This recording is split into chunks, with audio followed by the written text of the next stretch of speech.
30여 년 전 센세이션을 일으켰었던 호흡법이 있습니다. 연정원 단학회 봉우 선생님은 한 호흡이 1분 이상이 되면 신선의 반열에 오른다고 했습니다. 호흡이 길어지면 심파가 안정되고 소주천은 물론 견성을 이루는 데도 유리하니 결심이 서신 분은 한 번쯤 도전해 볼 만한 일입니다.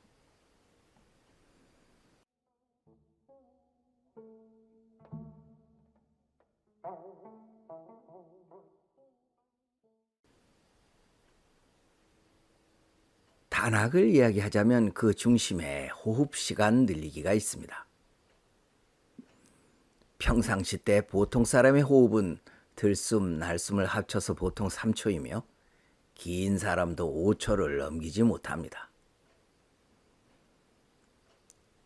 여기서 말하는 호흡은 지식처럼 호흡을 참았다 길게 하는 것이 아니라 1시간을 기준으로 지속적으로 하는 호흡을 말합니다. 1분 호흡이 되었다는 것은 1시간에 60번 호흡하는 것을 말하며 매번 들숨 30초, 날숨 30초에 이른 것을 말합니다. 어떻게 매번 호흡이 1분이 될까라고 의심하시겠지만 그것은 그리 불가능한 일도 아닙니다. 사람이란 신비한 존재이어서 처음엔 쉽지 않지만 연습을 거듭하다 보면 매회 40초 호흡은 그리 어렵지 않게 달성할 수 있기 때문입니다. 그것은 제가 직접 해보고 그 경험을 이야기하는 것이므로 믿으셔도 좋습니다. 30여 년 전 봉우 권태훈 선생은 한 호흡이 1분 이상이 되면 신선의 반열에 오른다고 하였으며 그 말은 전국적으로 센세이션을 일으켰었습니다. 호흡이 길어지면 심파가 안정되고 소주초는 물론이거니와 견성을 이루는 데도 아주 유리하니 결심이 서신 분은 한 번쯤 해보셔도 좋습니다. 요즘은 좀 주춤하는 감이 없지 않지만 아직도 단지 정좌수련만으로 호흡 시간을 늘리기만 하면 퇴식까지도 가능하다고 말하는 사람이 있습니다. 하지만 당시 연정원 단학회 교사로 일하면서 수련 캠프를 전라남도 임자도에 만들고 깊은 호흡을 함께 경험해 본 나로서는 그렇게 단적으로 말하는데 조금 망설여집니다.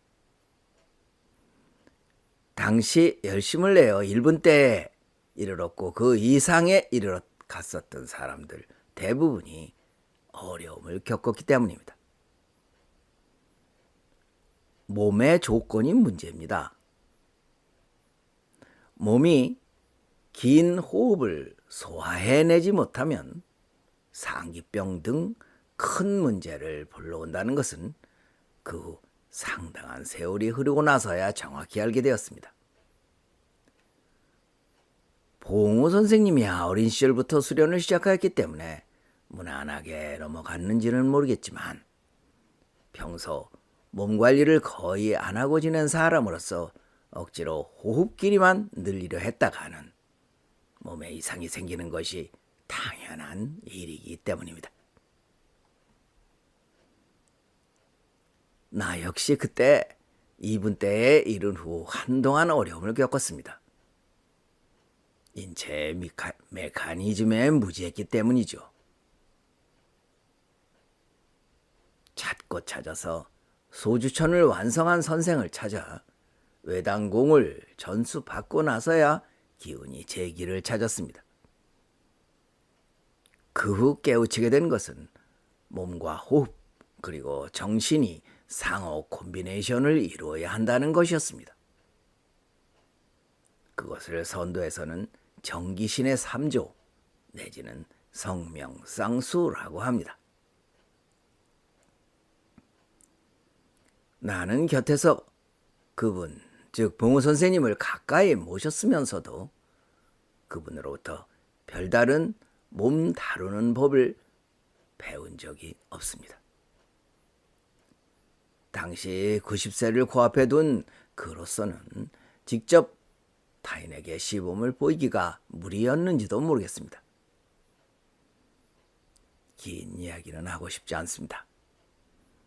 뜻이 있는 사람은 일단 20초, 이어서 40초 정도라도 호흡의 길이를 늘려보아 과연 수행에 어떠한 도움이 있는지 스스로 점검해 보라고 하고 싶습니다. 그리고 강화에서는 가입만 하시고 나면 외단공의 기초를 지도해 드리고 있으며 기초만 터득해도 호흡으로 인한 부작용은 피할 수 있을 것으로 생각합니다. 길이 멀어서 찾아오기 어려운 분은 인터넷 속의 민정암 TV를 활용하실 수 있습니다. 무턱대고 호흡기를 늘리는 것이 능사가 아니고 통기와 행기의 중요성을 알고 수련해야 하기 때문입니다. 결국 선도는 연기화신이고 태식입니다. 그것은 호흡 길이로만 되는 것이 아니고 먼저 단전이 열려주어야 하며 소주천이 병행되어야 한다는 것을 이 자리에서 밝히고 싶습니다. 지금까지 민정함이 말했습니다.